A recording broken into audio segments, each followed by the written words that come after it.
కల్వకుర్తిలో తెలంగాణ రాష్ట్ర academy for skill and knowledge EOO Sunkireddy Raghavender Reddy media సమావేశం నిర్వహించారు. సుంకిరెడ్డి రాఘవేందర్ రెడ్డి మాట్లాడుతూ కల్వకుర్తిలో మార్చి 25న జాబ్ మేళా నిర్వహించి నియోజకవర్గంలో 5,000 మంది యువతీ యువకులకు ఉద్యోగాలు కల్పిస్తామని 50 కంపెనీల ప్రతినిధులు పాల్గొని యువతీ యువకులకు ఉద్యోగాలు కల్పిస్తున్నట్లు సుంకిరెడ్డి తెలిపారు.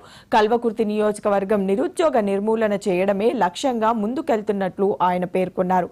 ఆసక్తిగల నిరుద్యోగ యువతీ యువకులు జాబ్ మేళాను సద్వినియోగం చేసుకోవాలని ఈ సందర్భంగా ఆయన కోరారు.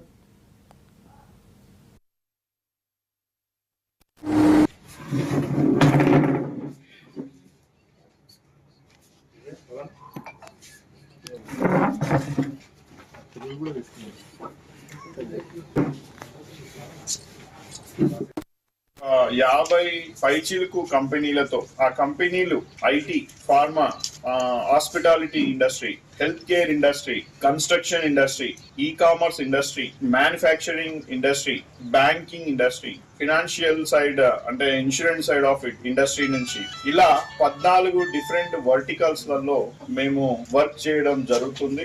ఈ యొక్క వర్టికల్స్ లో 14 ఏవైతే డిఫరెంట్ వర్టికల్స్ ఉన్నాయో ఒక్కొక్క వర్టికల్ నుంచి దాదాపుగా 3 నుంచి 4 కంపెనీలు ఈ యొక్క కల్వకుర్తికి తీసుకురావడానికి ప్రయత్నం జరుగుతున్నది. దాదాపుగా ఒక 40 కంపెనీలు ఆల్రెడీ ఇప్పటి వరకు మనకు ఎన్రోల్ చేసుకున్నారు కల్వకుర్తికి రావడానికి.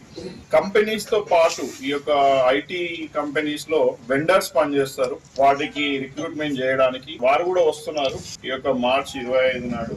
సో మొత్తంగా వెళ్తే ఈ యొక్క 50 పైచిల్ కంపెనీలలో 5,000 ఉద్యోగాలు ఏవైతే ఉన్నాయో అవసరం ఉందో వాటి కోసం కల్వకుర్తిలో చుట్టుపక్కల ఉన్న మండలాలు గాని గ్రామాలు గాని నిరుద్యోగ యువతీ యువకుల కోసం ఈ యొక్క కార్యక్రమం మార్చి 25 నాడు